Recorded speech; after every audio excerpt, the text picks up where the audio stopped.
Salam kekasih Tuhan, bertemu kembali pada pembacaan firman. Tetap semangat dan bersuka cita.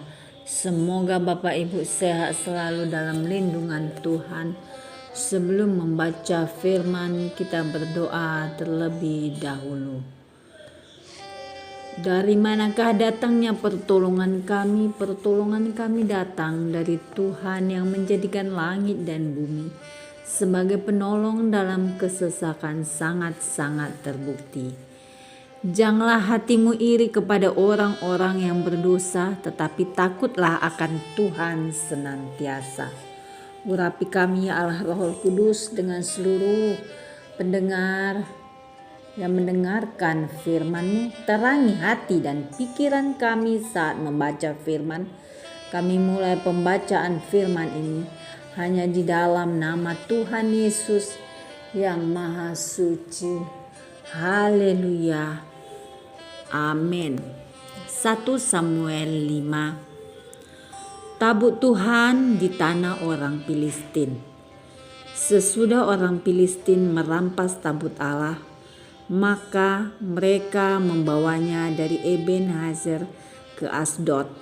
Orang Filistin mengambil tabut Allah itu, dibawanya masuk ke kuil Dagon dan diletakkannya di sisi Dagon. Ketika orang-orang Asdod bangun pagi-pagi pada keesokan harinya, tampaklah Dagon terjatuh dengan mukanya ke tanah di hadapan tabut Tuhan. Lalu mereka mengambil Dagon dan mengembalikannya ke tempatnya. Tetapi ketika keesokan harinya mereka bangun pagi-pagi, tampaklah Dagon terjatuh dengan mukanya ke tanah di hadapan tabut Tuhan. Tetapi kepala Dagon dan kedua belah tangannya terpenggal dan terpelanting ke ambang pintu. Hanya badan Dagon itu yang masih tinggal. Itulah sebabnya para imam Dagon dan semua orang yang masuk ke dalam kuil Dagon tidak menginjak ambang pintu rumah Dagon yang di Asdod sampai hari ini. Tangan Tuhan menekan orang-orang Asdod itu dengan berat dan ia membingungkan mereka. Ia menghajar mereka dengan borok-borok, baik Asdod maupun daerahnya. Ketika dilihat orang-orang Asdod bahwa demikian halnya, berkatalah mereka, tabut Allah Israel tidak boleh tinggal pada kita, sebab tangannya keras melawan kita dan melawan Dagon Allah kita. Sebab itu mereka memanggil berkumpul kepadanya semua raja kota orang Filistin dan berkata, apakah yang akan kita lakukan dengan tabut Allah Israel itu? Lalu kata mereka, tabut Allah Israel harus dipindahkan ke Gad. Jadi mereka memindahkan tabut Allah Israel itu ke sana.